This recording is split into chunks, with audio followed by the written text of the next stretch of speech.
नमस्कार, नीतिस्पंदन या चॅनलमध्ये आपले सहर्ष स्वागत आहे। आज आपण या व्हिडिओमध्ये पाहणार आहोत रथसप्तमी विशेष माहिती। पंचांगानुसार माघ महिन्याच्या शुक्ल पक्षातील सप्तमी तिथीला रथसप्तमी असते। या दिवशी श्री सूर्यदेवांचा जन्मोत्सव साजरा करतात। या वर्षी 25 जानेवारी 2026 रविवारी रथसप्तमी आहे। त्या तिथीचा प्रारंभ सकाळी सूर्योदयापासूनच होतो।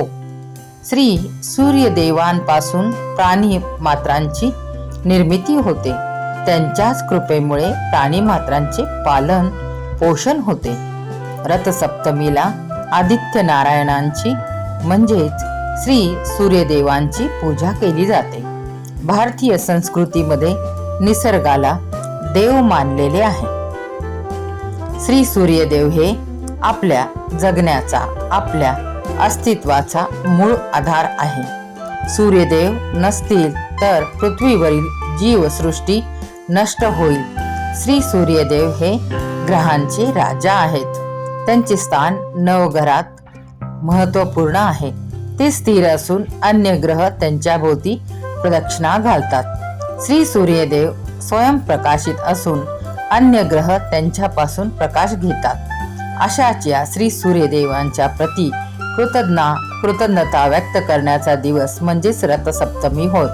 रथसप्तमी हा सण श्री सूर्यदेव उत्तरायणात मार्गक्रमण करत असल्याचे सूचक आहे। उत्तरायण म्हणजे उत्तर दिशेकडे मार्गक्रमण करणे। रथसप्तमी हा सण शेतकऱ्यांसाठी सुगीचे दिवस आल्याचा आणि हळूहळू वाढणाऱ्या तापमानाचा दर्शक असतो। श्री सूर्यदेव हे सर्वात तेजस्वी, सामर्थ्यवान, युक्तिवाद, बुद्धिवान आणि सर्वज्ञ असे सृष्टीचे जगत चालक असून ते संपूर्ण ब्रह्मांडाचे नियंत्रक आहेत। त्यांच्या उदयाने संपूर्ण सृष्टी आपोआप जागृत होते, सोनेरी किरणांनी न्हाऊन निघते।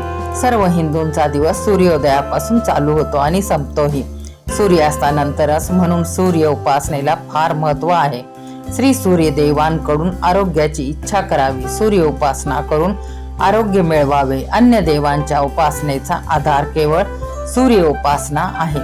रथसप्तमीला व्यक्तीने सूर्योदयाच्या वेळी स्नान करावे। श्री सूर्यदेवांची 12 नावे घेऊन 12 सूर्य नमस्कार घालावे। पाटावर रथात बसलेल्या श्री सूर्यदेवांची पूजा करावी। त्यांना लाल फुले वाहावी। उत्तम आरोग्यासाठी प्रार्थना करावी।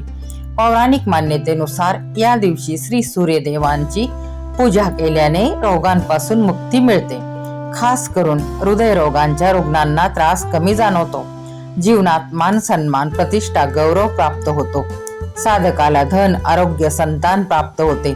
रथसप्तमीला तीर्थस्नान केल्याने 7 प्रकारच्या महापापांचा नाश होतो, अशी धार्मिक श्रद्धा आहे। भविष्य पुराणातील उल्लेखानुसार अदिती आणि महर्षी कश्यप यांचे श्री सूर्यदेव हे पुत्र आहेत। लाल फुले, लाल चंदन, कापूर अर्पण करून छोट्या कलशातून श्री सूर्यदेवांना अर्घ्य देतात। दरवर्षी मकर संक्रांतीला होणारा हळदी कुंकू समारंभ समाप्त होतो। रथसप्तमी पासून श्री सूर्यदेव हे आपल्या रथात बसून प्रवास करतात। या रथाला 7 घोडे असतात, म्हणून रथसप्तमीला हा शब्द वापरला जातो। रथसप्तमीला सूर्य जयंती, अचला सप्तमी, विधान सप्तमी, आरोग्य सप्तमी, माघ सप्तमी, माघ जयंती इत्यादी नावाने ओळखतात।